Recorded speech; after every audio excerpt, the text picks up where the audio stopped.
नमस्कार, one India Hindi में आपका स्वागत है। मैं हूं राधिका। आज रूस और यूक्रेन के युद्ध का 5वां दिन है। रूस और यूक्रेन के बीच खूनी जंग जारी है। 5 दिन से लगातार रूस यूक्रेन पर मिसाइलें छोड़ रहा है। रूस के हमलों में यूक्रेन की राजधानी कीव समेत कई शहरों को भारी नुकसान पहुंचा है। साथ ही लोग अपनी जान भी गंवा रहे हैं। इसी बीच भारत एक बार फिर यूक्रेन संकट पर विशेष आपात सत्र बुलाए जाने के लिए यूएनएससी में वोटिंग से दूर रहा। यूएई और चीन ने भी इस वोटिंग में परहेज किया। हालांकि 11 वोट के साथ मामले को संयुक्त राष्ट्र महासभा में भेजने का फैसला लिया गया है। इस सत्र का मकसद यूक्रेन मसले पर संयुक्त राष्ट्र महासभा का विशेष सत्र बुलाए जाने पर मतदान करना था। इस सत्र को इसी वजह से ऐतिहासिक करार दिया जा रहा है। वहीं यूएन में भारत के स्थायी प्रतिनिधि टीएस तिरुमूर्ति ने यूएनएससी की बैठक में कहा कि हम युद्ध और सभी शत्रुताओं को खत्म करने के अपने आह्वान को दोहराते हैं। हमारे प्रधानमंत्री ने रूसी संघ और यूक्रेन के नेतृत्व के साथ अपनी हालिया बातचीत में इसकी जोरदार वकालत की है। उन्होंने कहा कि हम बेलारूस सीमा पर बातचीत करने के लिए दोनों पक्षों की तरफ से आज की गई घोषणा का स्वागत करते हैं। हम बड़ी संख्या में भारतीय छात्रों सहित भारतीय नागरिकों की सुरक्षा के बारे में गहराई से चिंतित में हैं, जो अभी भी यूक्रेन में फंसे हुए हैं। सीमा पार की जटिल और अनिश्चित स्थिति से हमें यूक्रेन से भारतीयों को निकालने में काफी दिक्कत हुई है। तमाम परिस्थितियों को देखते हुए हमने यूक्रेन मामले पर वोटिंग से दूरी बनाने का फैसला लिया है।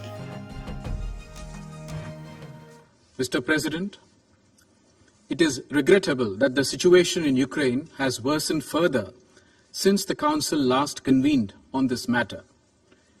We reiterate our call for immediate cessation of violence and an end to all hostilities. There is no other choice but to return back to the path of diplomacy and dialogue.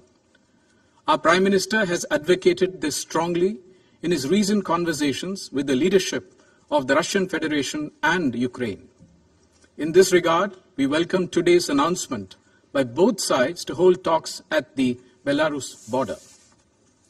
The global order is anchored on international law, UN Charter, and respect for territorial integrity and sovereignty of all states. We are all agreed on these principles.